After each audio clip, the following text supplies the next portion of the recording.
What is up, everyone? My name is Tyler, and today we're looking at the small rig RM120 RGB lights. Small LED panels for when you don't have room for your big Amaran P60s. Video on those soon, so make sure to get subscribed as we are only 100 away from 1,000. Woo!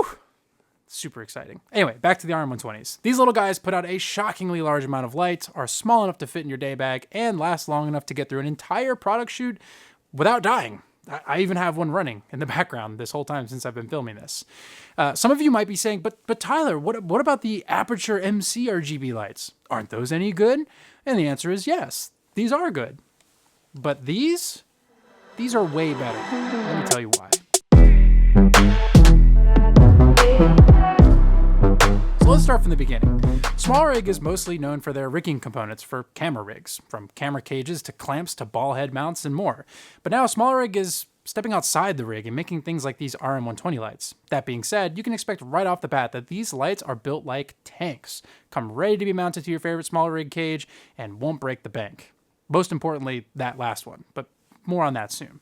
Starting with the build quality, the RM120 features an all-aluminum construction which feels so good in the hands. It has that aluminum cold to the touch feeling you get after picking up for the first time and has a great weight to it, giving it a very premium feel. They have a gunmetal anodized finish on them, so they shouldn't scratch too easy and definitely don't flex at all under pressure, making them great to be tossed into a Pelican or even a backpack without worry. In terms of size, they're about 5.5 inches across, which is about an inch larger than the MC. Here, I'll show you guys sort of. There's the size difference right there. The front part of the light is a textured plastic that almost spills over into the aluminum housing, almost like the glass on an Apple Watch. It's kind of dope. The plastic being textured means it's less likely to scratch and helps slightly diffuse the diodes inside to give more of an even light. However, you do get an included gel in the box to help with this as well.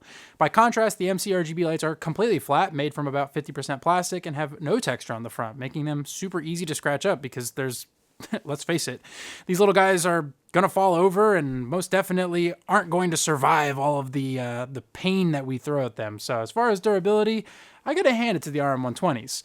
Now, I'm not gonna do a drop test for these because I actually bought them with my own money, but I'm sure somebody will, and if you do, let me know. Moving on to more of the features of the RM120, you'll find two Q20 mounting points, one on the bottom and one on the side, giving you two distinct ways of mounting, which, hey, the more holes the better, right? Don't answer that. The RM120 also has a small little OLED screen that displays all your current settings from brightness to hue or color temperature, depending on what mode you're in, to even a green magenta shift to fine tune or color match to other lights in your setup, which makes the RM120 a bit nicer than your standard cheapo RGB light. It also allows you to adjust saturation and a variety of other variables and other modes, all from the two textured dials on the side of the light. The top dial is brightness only. That'll change the output of the light at any given time, no matter what mode you're in, which I love because nothing is more frustrating than trying to reach over and change the brightness only to find out that you've just changed the hue or the color temperature and now you got to completely redo your shot. The dial below is a dual spring-loaded dial that serves as your selection dial, whether that be your saturation, color temperature, or inter-mode selection.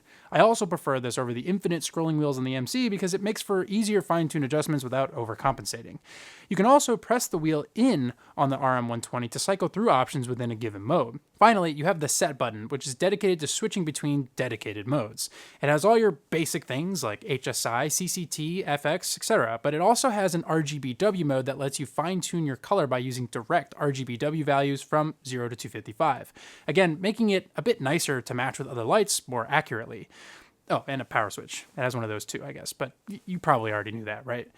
Anyway, let's talk about the actual light itself. No, not the fixture, but the actual light it puts out. So the RM120 puts out about 1500 lux at 0.3 meters, has a color temperature range from 2500 Kelvin to 8500 Kelvin, and full coverage on the HSI scale. It has a CRI and TLCI of 98+, if that matters to you, and has a 5000 milliamp hour battery, which, by the way, is nearly double that of the MC.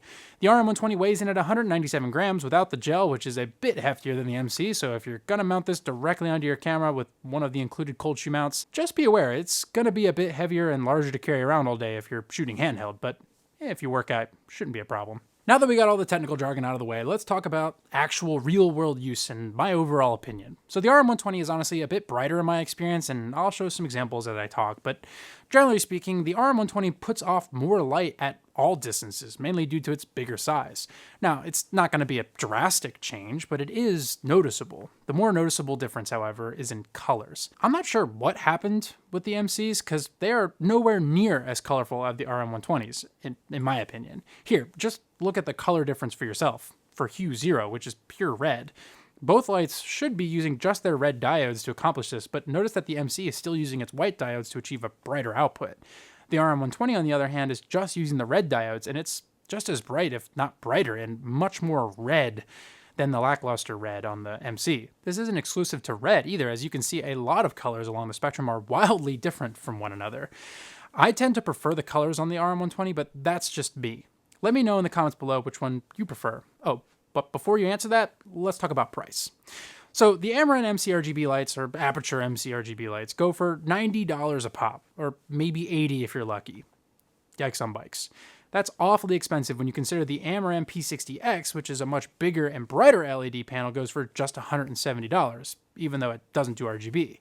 Now, the MCs do have magnets on the bottom, which is a cheeky feature that I will admit can be handy from time to time. They also can be wirelessly charged in addition to their USB-C and come with a little case, but to be honest, I don't use either of those things, and quite frankly, they seem a bit gimmicky, especially given that these are supposed to be Aputure's more budget line of products. Now, let's talk about the RM120, coming in at a crisp $60, $47 right now. These bad boys are well worth every penny in my opinion, especially compared to the MCs, which I assume are their direct competitor. So remember when I asked you to tell me which one you preferred earlier? Yeah, you might want to rethink that one. So in the end, even though the RM120 doesn't come with a frilly little carrying case, magnets, or wireless charging, it makes up for it with much better color accuracy, brighter output, and much longer battery life than the Imposi MC. I can't rightfully recommend the MCs knowing these RM120s exist. So if you're looking for the best on-camera RGB light, I say buy a couple RM120s for the price of one MC, and you'll be way happier. I fully expect Aputure to come out with a replacement for these MCs soon, but for now, the smaller rig RM120 absolutely wins this one, and I would highly recommend it to anyone who needs a small portable LED light on their next shoot. So that's going to be it for the RM120. Again, if you enjoyed this video, make sure to hit the like button, and as always, subscribe to see more content like this. Also, make sure to follow me on Twitter, Twitch, and Instagram to stay up to date on all things 24 Concept. Until then, see you in the next one. Peace.